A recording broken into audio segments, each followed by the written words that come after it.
imagine if you can get the insight to make your relationship that's starting out better, or if you're in a bad place and you want to get better. Well, we're going to help you do that. My name is Renee. And I'm Gil from the Rich Relationships Refuge. And we have our rich friends here, Paul and Michele Hoskins. And they're going to give you some peek behind the scenes of what it looks like to have a healthy, rich marriage. Thank you guys so much. We appreciate you guys hanging out with us today. Well, thank you for inviting us. The pleasure is ours. Yeah, we're so glad you guys are here. Thank you for inviting us. Well, you're welcome. You're welcome. I want to ask the question, and I want to really kind of get an idea, because so many times people see where you guys have come, what you've accomplished, but they don't know the things you've had to go through to get there. If you would have to share one thing that would really help someone to understand what marriage is like when you're not only just parents and a couple, but you also have business as a big part of your life, what would be one thing you would say that's really helped you guys to kind of stay connected? God. I mean, putting God first. Yeah. Our marriage, our family, our business, and then our friends. Yeah. Absolutely. And I would just add to that, when he talks about God, it's just being lined up with the Word of God in terms of God's plan for marriage. And a lot of times I think people forget it's not about just them. It's about him being glorified in all that we do. And so when Paul talks about, being lined up, it's always God, then it's our marriage, meaning the two of us, then it's our children, then it's our family, then it's our business, and then what's left over, everybody else gets. Right. But by the time we get to the bottom, there's not much more to give to other people, because we're making sure that we're giving to each other, to our family, to our business, and whatnot. So we appreciate you guys hanging out with us, and why don't you guys give us, so you guys know who we're actually talking to. I know we introduced them, but why don't y'all give us a quick overview of Paul and Michele Hoskins, just so they know who we're talking to and they can get a good background about you guys. Well, we're the Hoskins. We have been married 33 years. We got married at 10. We got married at 10, but it's been 34 glorious years. And when I say glorious, I mean because God has always been the head of it. And we've grown together. We've gone through some tough times economically with our business, especially during the pandemic. But the most exciting thing is that, we have 2 children. We have twins that came later in life, and we never gave up on God. We never gave up on His promise. And we're cheerleaders for each other's hearts. We are champions for each other's hearts and for the direction that we believe that God is propelling us to, so that we can help other couples see the bigger picture, not just the immediate gratification of, I got a marriage certificate. It's more to it than just having a marriage certificate. So you want to add anything to that, sweetie? Well, we both support each other. Yeah. We both help each other. I think we also complement each other because of our backgrounds and going into business. And a lot of married couples are not successful in business because they tend to kind of one wants to dominate this or that. Right. Well, we've always complemented each other. Yeah. There are certain things that I'm good at, and there's certain things that Michelle's good at. And I can tell you a story. Oh yeah, absolutely. They love stories. Y'all love stories. When we were, I'm not going to mention the franchise, but we were franchise owners, and so I try to handle a human resource issue. Okay. And that's not my background. My background was more like technology. Okay. I was in sales. Okay. And so I pretty much focus on the operation and the technology part, but I tried to handle the human resource part, and it didn't go over well. But Michelle's background is HR. So she said, Paul, let me handle this. And so she did. But Paul's idea of handling an HR situation was taking somebody out to his office, which was the dumpster, and having a heated conversation. And I was like, we can't do that. St. Louis style. And it's like, no, honey, we can't do it that way. This is how we're going to do it. You give them 3 warnings. First, you warn them verbally. Right. Then you write them up, and the third time, 3 strikes, you're out. Right. Third time, you're gone. It's just that simple. That's funny. You think about, and you said something that's so key when it comes to relationships and even in marriage, is how defining the roles, and I think a lot of couples struggle with that as far as who's better or who should do what. How did you guys kind of work out, even in the early parts of your marriage, as far as like those roles, did it something that just came naturally, or was it something that you guys just said, I think I'm gonna let you handle that? Well, I think it developed over time because as when we were newlyweds, everything's fresh and it's all Oh, exciting yes, and whatnot, yes, and absolutely. you're like, okay, you're gonna take out the garbage and you're gonna do this. Well, if I cook, then you're gonna clean. There was that balance, and so we Right. had to figure out what that balance was. And so even now in business, as he was saying, there's things that he's really good at. I could care less about operations, but I care about people. Yes, you And do. I really care about people and making sure that they're comfortable and that they know that they're appreciated, because we can't do what we do in business without people. Yeah, absolutely. But with Paul, he's a total opposite. He's like, this has got to be done this way. The business has got to be run this way, da da da. But you still can't do it without Yeah, people. And so knowing that he can keep it together from the operations standpoint, and then I can keep it from the administrative standpoint all together, making sure payroll's taken care of. Because I'm trying to pass over payroll to him, and he is not having it. He is just not having it. And on payday, he gets frustrated because people call, I'm missing hours. And I'm like, well, tell them they're not going to get their hours until Right. I'm not running a second payroll. If you don't do your part, I'm not going to do my Sure. part. So, Right. just trying to achieve that balance and just understanding and just having the respect of knowing I'm not going to infringe on the things that he does really, really well unless he asks me.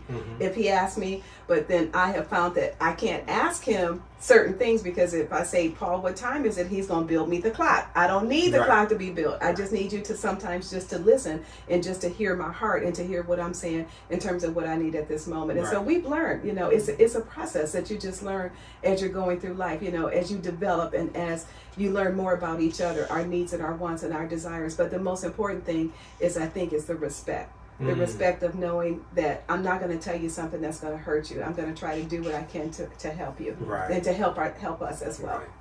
I love when you said that you guys compliment each other. In this day and age, couples compete with one another. Why do you think that people compete versus learn to compliment each other? I'm not really sure. I mean, it's just I've never been. We've never competed against each other in a relationship. Never. Right. I mean, we were always rooted for each other. Always had each other's back. Supported each other. Even when I worked in corporate America, Michele would support me in my endeavors and my promotions and my accolades or whatever. And the same with her in her career. I just think that maybe some couples just want to try to outdo one another, but we've never been like that. Yeah. Right. We've always loved each other and supported each other. And for example, let me just kind of back up. As you state that, here's an example of something where I help Michele. Like Michele is currently an executive director of a nonprofit. Right? Well, the executive director was retiring. I had a conversation with her, and I said, "Wow, Michele would be an excellent candidate for that position." Just tell me you found me a job. So he was behind the scenes making things happen. He's making deals happen for me. He's cheering for you. Behind the scenes, and I said, "Wow, Michele, you did something similar to this in Phoenix when we lived in Phoenix." And so I said, "Well, the lady is retiring this month," and I said, "You ought to apply." And so she applied, and I got on the phone. I just started calling people and said, "Hey, Michele's applying for this position. Pray for her. Man, that's awesome. That's beautiful. Give her some support, help her out." And He didn't tell the whole story. He got tired of seeing the Amazon truck come to the house. That's not true. No, that's not true. But going back to your question about competition, I think because people don't understand God's intent for marriage, they tend to compete. They do. He doesn't want us to compete. He wants us to compliment. He Right. wants us to Yes. compliment. And so we always laugh when Paul tells that story, because I'm like, he's not telling the whole story. Because you know what? He got tired of me saying, well, can you put some money in my checking account? we laugh about that. No, but in joking, but he saw something in me. Yes. He saw a gift that God had given me in terms of administration and in terms of leadership that was becoming dormant. I'm at home with the children, and there's nothing wrong with that, because that was That God's is the design. season. That was Right. God's That is the design for the season. season that we were in. And I kind of look at it like a tree, we planted the tree, and we wanted those roots to be really deep. Excuse me. He said, wait Yeah, 5 it's okay. seconds.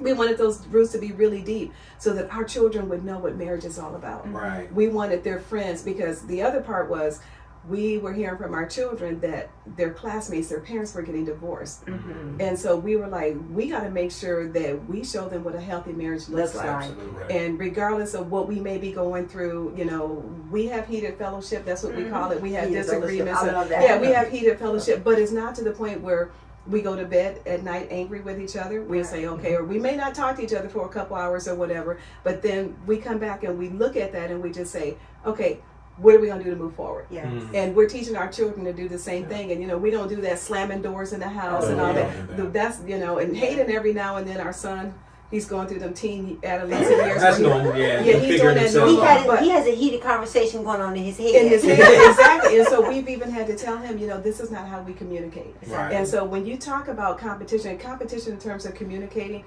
I don't have to out-talk him. He doesn't have to out-talk me. We complement each other. And so he's really good at thinking things through methodically. Right. I'm a process person. Yeah. I'm going to say, okay, I'm going to go from A to Z, but this is how I'm going to get there. Whereas with him, he goes from 1 to 100, A through Z, and everything else in between. Exactly. And so knowing that, it takes him a little longer to make decisions than it does me, but that's not That's a bad. No, that's a not that's bad. a compliment. Because Like you then when said, we come back and we talk about it, he'll say to me, well, did you think about this? Yes. And I'm like, oh, no, I didn't think about that. Yeah. Yeah, that's a good idea. Right. It's a That's great awesome. idea. That's Paul, and that's so important when you said something there. When you work behind the scenes, I think sometimes so many guys think that they got to be the head. And yes, you can be the head of your house, but that doesn't mean correct. you're the dictator. That's correct. So where did you learn that as far as being just behind the scenes and being comfortable with just not being that dictator type? That's not your personality. I mean, I know you personally, but that's not your personality. Is it? How did you embrace that into your relationship, though, with Michele? Well, you know, I would say a lot of it is just my personality, who I am. I'm confident Being of comfortable. who I am. I would say, you know, early on when we were engaged, you know, we went through marriage counseling. We went through the marriage. Say that again. ministry Can you say that a classes. little bit louder? The people in the back No, row. You actually, did yeah. premarital? Well, yeah. Yes. Before we got married at our Yes. church, we had to go through a premarital class. Right. 6 months. And, Wow. and yeah, we went through Wow. class, Mhm. and it 6 months. it was very good. I mean, it was much needed, Yes. and I'm glad we went through it. But again, I'm confident of who I am. You know, I don't have to run around the house like, well, this is my house. I pay the bills, and you're gonna do what I say. We only do that with the kids. Yeah, we do that with the kids. You know, this is my house, boy. This is my house, boy. You know, listen to me. You know. But no, I mean, you know, I know who I am, and I'm confident.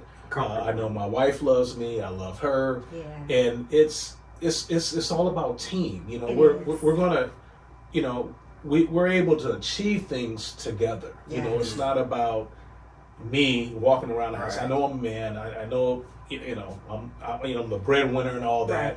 Okay, that's fine. But I don't have to, you know, be down on the counter and say, hey, I'm in charge. And That domineering. Yeah. domineering. I've never been that type. Yeah, of and person. at our church, our pastor was saying a couple of weeks ago, you know, the women, we need to call our men our king. And the ladies, we all laughed. And I started thinking about that when I got home. You know, we laugh at each other. He calls me boss lady. I call him boss man. Yeah. And so that's the way that it is. You know, so when it comes to certain things, we're equal. But when it comes to being the head of the house, he is the man. Oh, yes. And that's the respect that I give him. But at the same time, the respect he gives me as being the mom of the house. And I was telling you a story earlier about, you know, yesterday. You know, I had my day planned. I was going to clean the garage. I was going to take care of some things around the house, and then our son says, "Oh, hey, Dad, I got to be at a birthday party at 3:00." I'm like, "Hey, what do you mean? Right. Why didn't you tell me like yesterday? You know, so I could plan my day." But you know, those things happen. He didn't say, "Well, Michele, you got to take Hayden." He says, "I see that you're busy doing something, so I'm going to go ahead and take Hayden." I was like, "Okay, cool, fine." And it worked out because, like I said, I dropped them off. You know, I went to Home Depot, I went to Target, I got the car wash, and so I did all those things. And then next thing you know, it was time to pick them up. So it worked out. You know, it worked out really well. So. One of the things I appreciate about you guys, and we've known you guys for a long time, is that you guys are real people, and your relationship with God has always been the center of that. but just being around you, being in your home, being a part of your life, to see what we see in media. People don't see enough of this. They need to know that there are really healthy, rich marriages that are existing in communities, that everybody that is in a black family is not coming from a dysfunctional household. And so I really appreciate that you guys are modeling that. And that's what this is all about, is letting people see, oh my gosh, it's not just us. We have rich friends. We have people in our lives who are living this life for Christ. Well, and it's funny you would say that, because before we got married, I remember he and I having a conversation at dinner one night, and we were talking about, wow, we're getting married. And I remember the first thing that we said to each other at the same time, simultaneously, is that we're going to break the mold of divorce in our family. Yes. Praise God. Yeah. We said that to each other. In our culture. With one person at a time, but we Yes. just said in our family, we want to make sure that people know that we're in this to win it. That's You know, we want to live a life that pleases God, and number one, we want to honor Him in terms of our marriage, and that's a commitment. Before we even said our vows, that was a commitment we made to each other. Yes. And people see that, you know, and then, you know, everybody has peaks and valleys, ups and downs, speed bumps, the whole 9 yards within a relationship. But you get over it, you know. And I remember a mentor of ours telling us that, you know, when people say, well, we fell out of love. Well, the same way that you fell out of love, you fall back into love. And the thing we talked about that said it's called falling in love, right? Which means you have to let yourself go. That's right. You gotta let it go. Yeah, and we have this saying, the honeymoon never ends. It never ends. It has never ended for us. Yeah, you got to elaborate on that. Yeah. Explain that a little bit, because sometimes you guys, you think complacency. We talked about that before in one of the episodes, where people get complacent in their relationship. Please elaborate on that. And what I mean by the honeymoon never ends is that, just like you when you were, you know, calling her up on the phone late night, putting your moves on. Hey baby, I love you, and you know, I'm gonna come over, bring you some flowers, and kiss and hug and all that. Well, you got to continue doing that. Say that again. You have to continue doing that. That's right. You can't stop. Going out on dates. Going to the movies. You know, we went to the movies the other day. Going to dinner. Michelle don't like the movies. But still, but the point is going to dinner. Yeah. You know, you still have to, you know, pursue your wife. I mean, do. go on dates. Yeah. Call, you know, just go to lunch. You know, and we do that. We do that. Like, I mean, Michelle will be downtown, and I'll be at the office. She'll call and say, "What are you doing?" I said, "Well, I'm fixing something. I'm working on something. You want to have lunch?" And I never say no. I said, "Well, give me 10 minutes. Let me wrap up, and I'll meet you." That's awesome. And then we laugh. We make time. We laugh all the time. Paul told a story the other day to the twins, because we're trying to explain to them how important dating is. Yes. Okay, healthy dating. Yes. And so he tells the story about, we went out to dinner one night, and this gentleman, Paul got up to go to the restroom. And this gentleman comes to sit by me, and he's making his move. Oh, okay. And so Paul comes back, and he was like, "Hey man, what you doing?" Yeah, we had just got married. Okay. Oh, wow. We just got married. Did St. Louis come out? Yes, St. Louis came all the way out. St. Louis came all the way out. Yeah. But all that just to say, the kids thought it was so funny. They were like, "Dad, you was getting ready to fight." Yeah, that's my wife. You know, he disrespected me, and you know, and so you're sitting in my seat. Yeah, that's what he said. He said, "Dude, you sitting in my seat," and he was like, "Oh, well, I just wanted to talk." You know, he's getting his. And Paul was like, "I'm not having it right now. You need to get up out of here." And so we laugh about that, because even though that's something from our past, but he was showing how protective he was being of me as his wife. And so I think when you talk about that level of disconnect and that competition, I never felt that with him. I always felt safe, and I always felt protected. Yes. And when you feel safe and you feel protected, you don't have to compete. Oh, absolutely. There's no competition. And I love that you say, because you know, like you said, the honeymoon never ends. I believe that dating is something you're supposed to be doing for a lifetime. Absolutely. It's not just for when so dating is preparation for marriage, Right. but the goal is to continue to date throughout your whole lifetime. And I think so many times people don't realize that. They don't realize, we were talking about that. It is work, but it's not hard. Right. But and a part of the work is fun though. Dating, you know, phone calls, you know, drive-bys, all the things that we do to stay connected. And if you think about it, when people think about making love doesn't start once you get to the bedroom. It starts early in the day, all day long. You know, you want a piece of me, you start attacking my mind and my heart first, and then everything else falls into place. Yes. And so a lot of times when men are concerned about what they're getting from sex, it's because they're not giving throughout the day in order to be able to. It's like a farmer. You plant a harvest, you plant a seed, you reap a harvest. So in a relationship, there has to be both of us doing our part. That's correct. And I want to kind of shift gears a little bit. You guys have been successful in business and obviously in your marriage and those types of things. There's this term out there called power couples. I know people are familiar with it. You may hear about it from a celebrity standpoint. What does that term mean to you guys when you hear power couple? What is the power really to you guys when it comes to your marriage? I don't look at us like that. I look at us as being a spiritual couple, a heaven-bound couple, That's a power. couple. Yeah, well, but it's powerful. But it's more spiritual than it is powerful. It is. And so I think we have to be careful not to get caught up in those terms that society says That's is Right. those labels that society tries to put on us. Because when we start taking on those titles, we start living that type of lifestyle. We do. Correct. And everything that we do to honor God. In our business, in our home, in our relationships, the whole 9 yards. And so I think it's really important that we exercise some judgment and be very, very careful when it comes to that. And even though I understand what they mean by a power couple, we don't look at ourselves that way. Right. Yeah. And people have used that term before. You guys are power couples. I don't look at it like that. We are in business. We own a business. We have children. We go to church.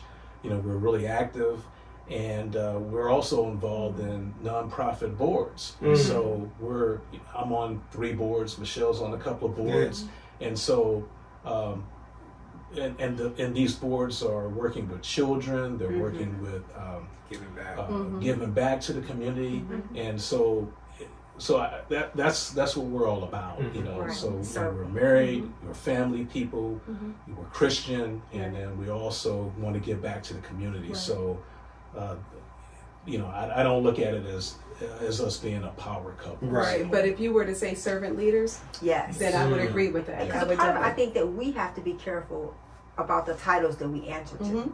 Because then we start It's a stigma. believing what they are saying, and power, unless it's the Holy Ghost, Mhm. that's the only power that we Right. want to be known for, is the Right. power of the Holy Spirit. Right. One of the things that I think, I kind of did a little short about it, about, women talking about the soft life. You guys both went to college, you guys both met after college, After right? college, yes. Well, we knew each other in college, but there was no love connection. There was no The love connection connection. came after he got a job. But Go ahead, Paul. Say, you got to respond. I mean, we had similar friends. I mean, we knew some of the same people, Right. but we didn't date in college. Right. Okay. So But it the was- reason I was asking it because I was listening to someone being interviewed and she was talking about, now I know we're a different generation, but she was saying, I went to college, to get a degree, but I also went to college to get a husband, because I wanted to be able to live a certain kind of lifestyle. And so to me, from Detroit, you're from Michigan too, we weren't taught that. We were taught you go to school to get something so that you can bring something to the table other than the fact that you're cute. right.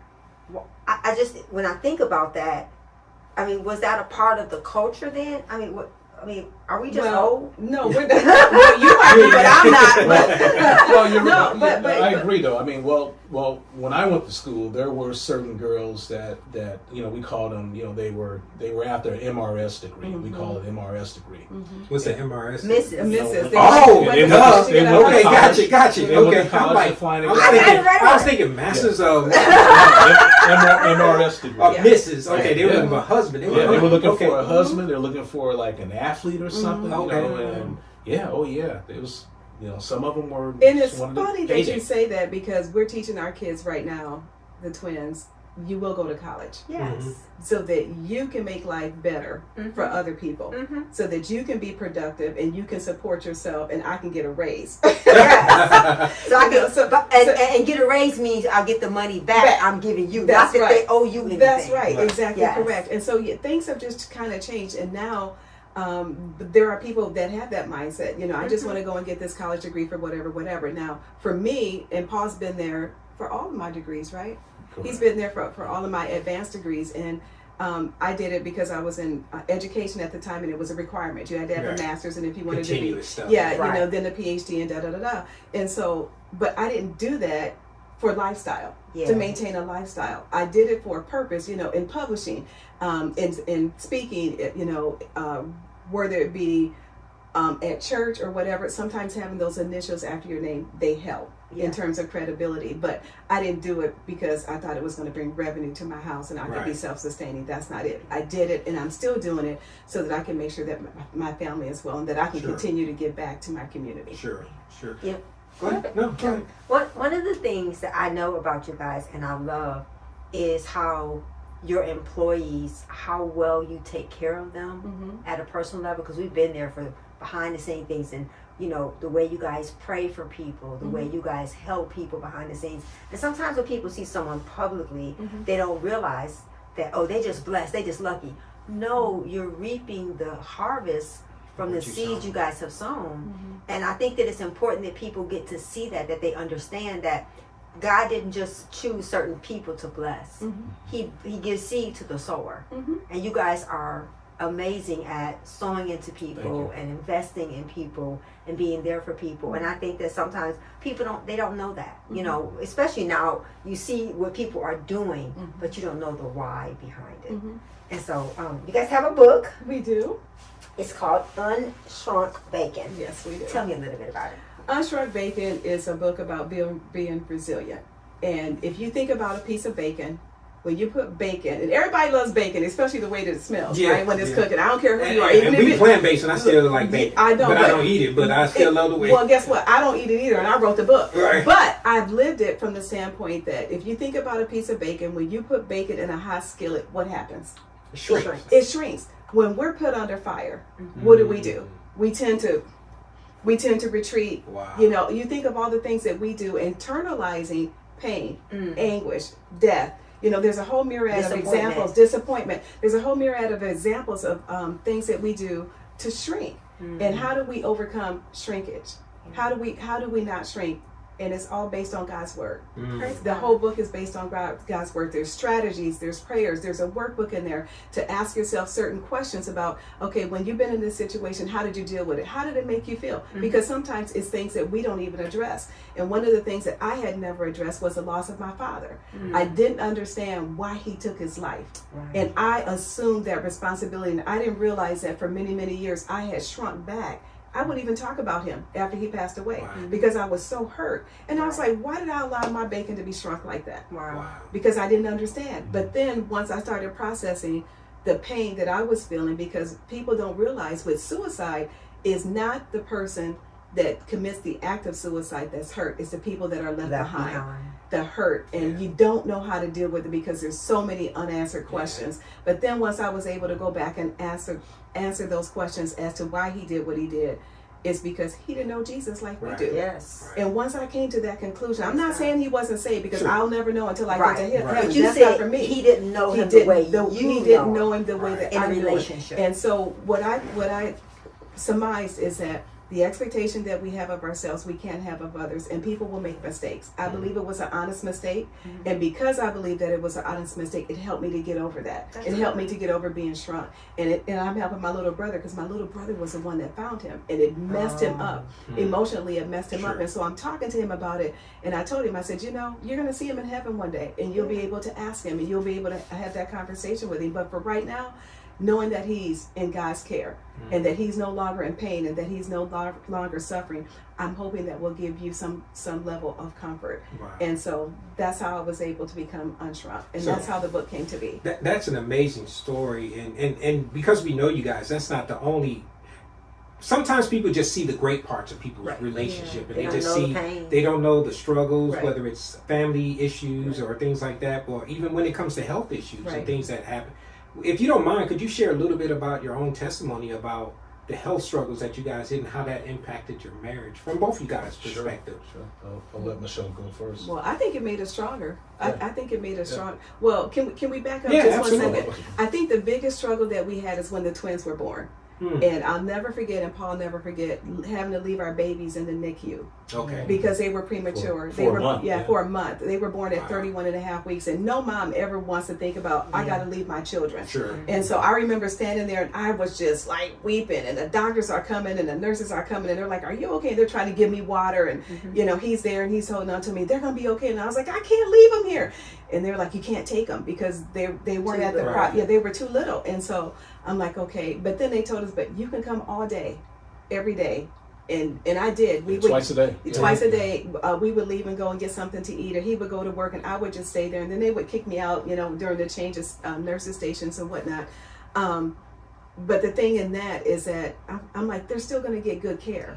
And so, you know, going back to having your bacon shrunk, my bacon was shrunk because I had envisioned in my head that I was going to come home with my babies the day that I came home from the hospital and everything was going to be great. And it didn't turn out that way. So it was a speed bump. It was just a speed bump that we had to get over, and we did. So, but with the personal medical situation, I was diagnosed with breast cancer. And it wasn't the diagnosis that threw me off. It was how fast the cancer was spreading through my body. And so when we went to see the oncologist, and it was during COVID. Yeah, and it was during COVID. And I thank God that y'all were there for us. I know y'all were praying us through, and the times that y'all came out to help us and whatnot. But all that just to say, when we got the diagnosis, he went with me to see the oncologist. And let me back up just 1 second. We have to be in charge of our health, because if you are not in charge of your health, you can miss the mark and you can die. And I say that from the standpoint that when I knew something was wrong, I had an appointment and they told me, you can't be seen right now. We're in the heart of COVID. You got to come back in December. This is in July. This is in July 2nd. I'm like, come back in December. I said, I'm not coming back in December. You're going to see me. I have an appointment. And the lady, she was like, we're not seeing anybody. I said, I have an appointment. You are going to see. I'm going to sit here and you're going to see me. They saw me. The radiologist came out. She said, we need to take you back and do some more tests. They did a sonogram. And she had tears in her eyes. And she was like, Mrs. Hoskins, I need to call your doctor. I said, okay, go ahead and call her. And it's like, and that's how she was the whole time. The whole time. The Holy Spirit had already shown me, because I knew, when something's not right with your body. And so all that just to say, we sat there and she said, okay, we need to get you in to see another oncologist like right away. And when she showed me the image, it was almost like it was fire that was moving, and you could just see it in the image, and it was like red. And I'm like, okay, all right, I got it. So it was moving from here to there. And she told me that if I had not listened and I had not pursued treatment by December, I would probably be gone. That's how fast this type of cancer was just that aggressive. So all that to say, the day we went to see the oncologist, and in a matter of 2 weeks, I saw the oncologist.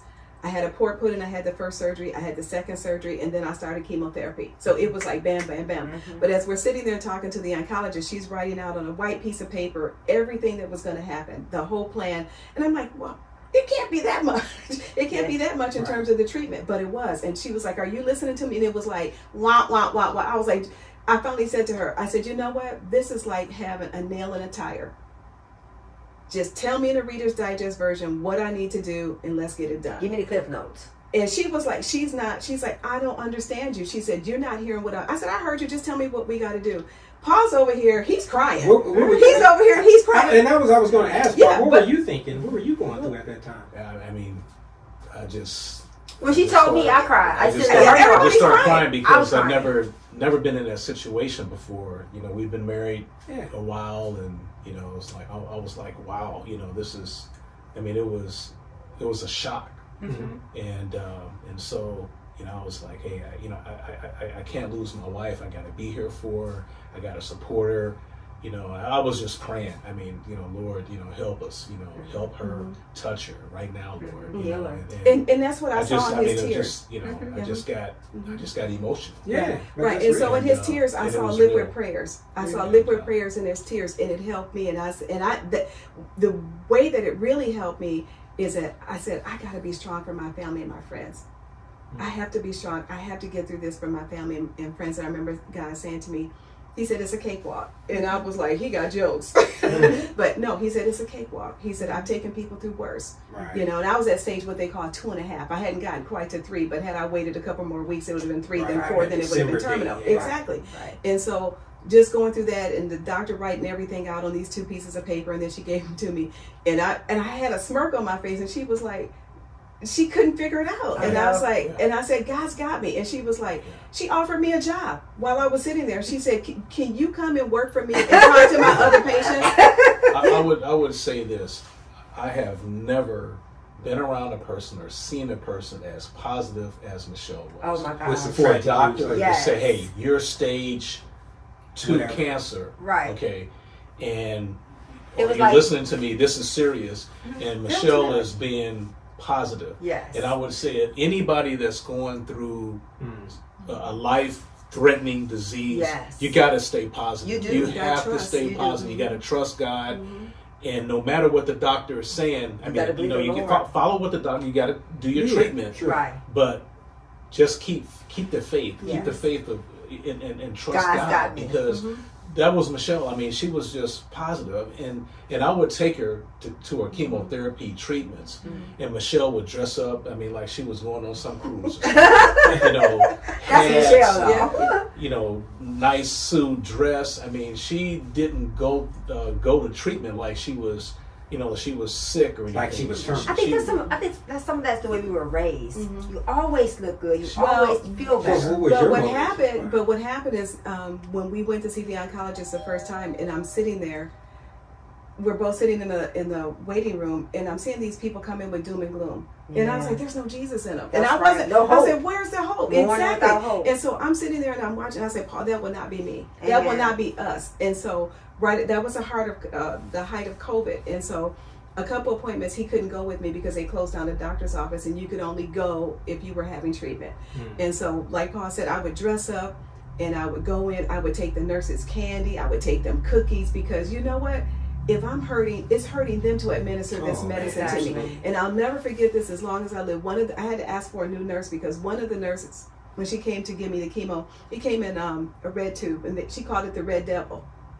She said, "Okay, I'm getting ready to put the..." Exactly. She said, "I'm getting ready to put the Red Devil in." I said, "That's the blood of Jesus." And I That's said right. it so loud, and That's she just right. looked at me and she started shaking.